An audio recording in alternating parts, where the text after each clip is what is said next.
Alex, good morning. Good morning, Kirill. All right, so you've been joining us for the last several days as all of this continues to unfold. I want to start, though, with that social media post from the IDF that I just showcased and bringing onto our screen, actually, these compelling images that we are getting over in Beirut, Lebanon. So as you saw there from the IDF, they're informing the public of some of these operations that are ongoing. But how is the IDF adjusting those operations at this moment, particularly here along the northern border? What does that tell us about what could happen next? Well, Hezbollah prior to October 7th was considered to be a dominant paramilitary terror proxy force in the Middle East with tens of thousands of missiles, many of them short and medium range missiles, some of them precision guided that could really blanket the entirety of Israel's home front. We know that once Hezbollah entered the war following October 7th, that Israel succeeded to file back Hezbollah's capabilities, many estimates say by 75 to 80%. There is a belief that Hezbollah does have within its stockpiles maybe as many as 2,000 rockets and missiles that it could shoot at Israel. They have shot some, a handful at northern cities in Israel. They've also dispatched drones at Israel. In fact, just a few minutes ago, we entered and then exited bomb shelters with a drone alert that was reported to have been sent from Lebanon. And I think that perhaps Hezbollah has done Israel a big favor by just shooting a small amount. They have actually opened up this second front for the IDF, a front that the IDF was completely prepared for the moment that this operation in Iran started. The IDF understood that this could be a multi-front war, and Israel and the IDF are insistent that they cannot have a terror proxy of Iran with weapons directly on Israel's northern border.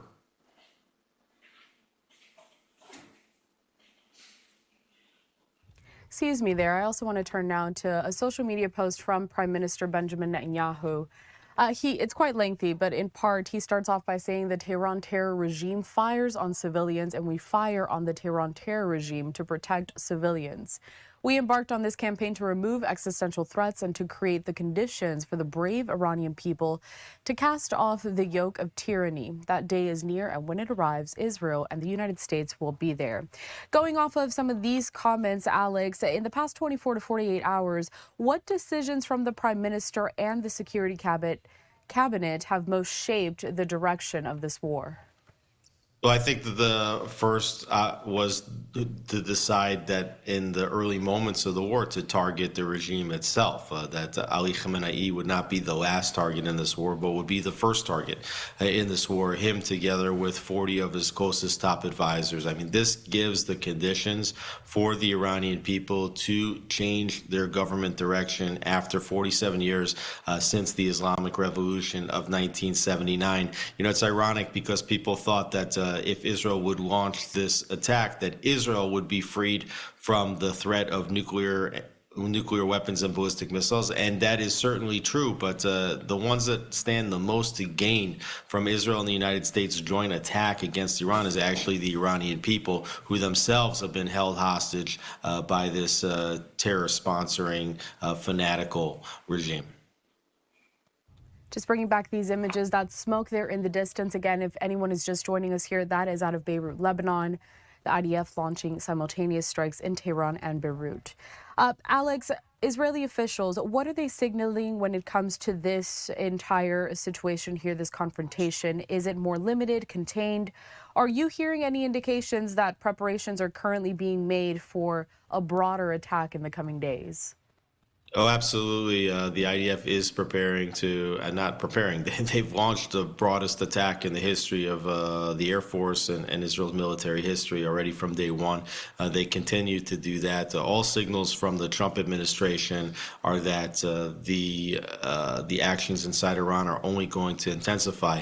At the same time, the IDF is also indicating that the successes from the early days of the war have severely limited Iran's ability to fire ballistic missiles at Israel, and they're also reporting that they expect to see, and maybe have already seen, a reduction in the number of ballistic missiles that have been fired directly at Israel. They said that yesterday there was half as many ballistic missiles fired at Israel as on the first day of the war. And maybe also we're seeing that Iran is changing the direction of their ballistic missiles rather than shooting them at Israel, which proves to have a very sophisticated ballistic missile defense system, that they are firing now more and more at the American allies in the region, including Saudi Arabia and Kuwait and Bahrain and Qatar, and even firing as far away as Cyprus.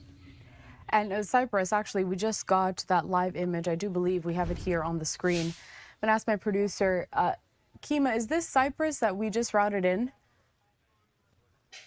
She's going to be checking for us here. But we had those images yesterday. I do see there in the background, it says, "Welcome to the Royal Air Force." So I do believe this is that base that was recently attacked by Iran in Cyprus.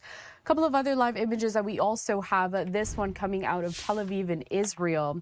I want to turn now to the mood inside of Israel, Alex, especially in some of those communities that are facing rocket fire or evacuation orders. What is the mood from civilians? How is that affecting, if at all, any political pressure that the government is facing?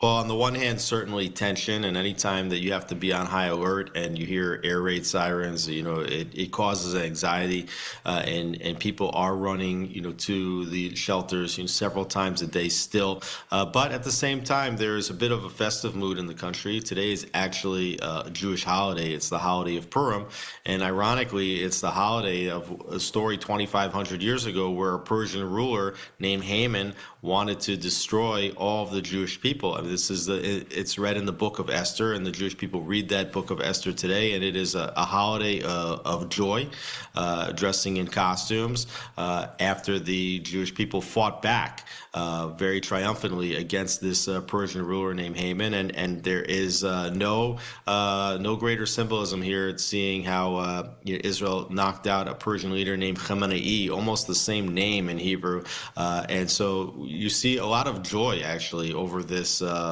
military operation, specifically because the United States is backing Israel in this operation, and there's a feeling in Israel that this is the last battle. That at the conclusion of this operation, Iran will no longer ever threaten Israel or the rest of the region, and the hope here is that this battle and these 2.5 years of war are actually going to usher in a generation of peace in the Middle East. As you mentioned the U.S. and its support during that last answer, I want to turn now to comments that President Trump has made. He has said that this could potentially go on for more than 4 weeks. The U.S. is prepared for a prolonged war. In terms of where the Israeli military stands, the IDF, how prepared are they to sustain a long-term war? I think both Israel and the United States are prepared to go as long as necessary, but I think that those statements are made to signal to Iran that they may not be able to hold out. If they thought that if they could only last a week or 2 weeks, that they could continue fighting and get some kind of a negotiated ceasefire, they would consider that a victory. By the president saying that, no, we're prepared to go 4 weeks, 5 weeks, even longer if necessary, it's a signal to Iran that they cannot keep this up. And I think it's also a message to the American public and to the Israeli public. For President Trump, he has domestic concerns.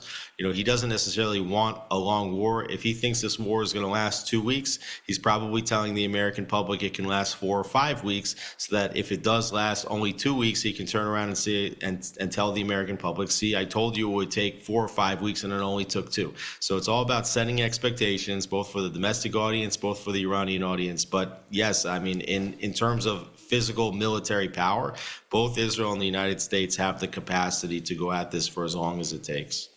Going back to the assessment of the situation as a whole, Alex, how are Israeli leaders managing the risk of miscalculation with Iran and Hezbollah right now, especially as we see the speed of this missile and drone exchange between several of these sides?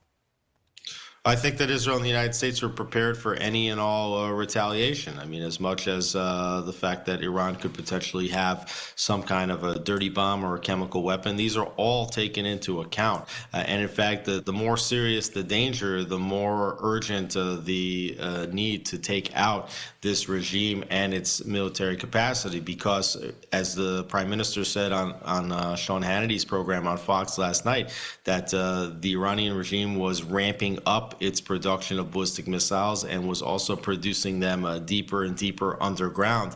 And if they had reached a critical mass, then it would be much more difficult to prevent them from holding the entire region hostage. So the greater the danger, the more sense of urgency to take care of this now. Alex, as I mentioned off the top, you've been joining us for the past couple of days. Right off the top, just to continue this coverage, we're following all of this as it evolves. If you had to assess the next 24 to 48 hours, what indicators are you watching out for to see if there is a sense of stabilization in the region? Well, certainly the number of ballistic missiles that are fired at Israel. You know, if Iran continues to fire more and more ballistic missiles at Israel, then you know that they, have not been rolled back. But so far, everything that we're seeing and hearing from the IDF and from the United States, they are hitting their targets. They have complete air superiority, and they are targeting all of the critical targets of the regime and the Islamic Revolutionary Guards, and most importantly, the ballistic missile stockpiles and launchers. Ballistic missile are the main tool that Iran has to fight back against Israel and all of America's allies across the Middle East. If the number of ballistic missiles being fired is being reduced, I think that's the most significant symbol of Iran's waning power. Alex Trayman, CEO and Jerusalem Bureau Chief at the Jewish News Syndicate. We always appreciate your time here at LiveNOW from Fox. Take care, and we hope to check in soon. Thanks for having me. Of course. We are going to step away for a brief commercial break as we continue this coverage. But first, I want to take us out to this. It's a social media post courtesy of the IDF. It says IDF forces launch forward defense maneuver for northern settlements parallel to IDF operations within Operation Roar of the Lion. Forces of the 91st Division are operating in the space of southern Lebanon and holding several points in the area as part of the concept of thickening the forward defense.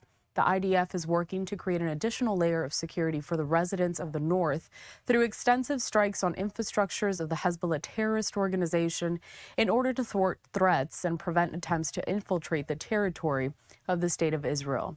The Hezbollah terrorist organization chose to join the campaign and act on behalf of Iran and will bear the consequences of its actions.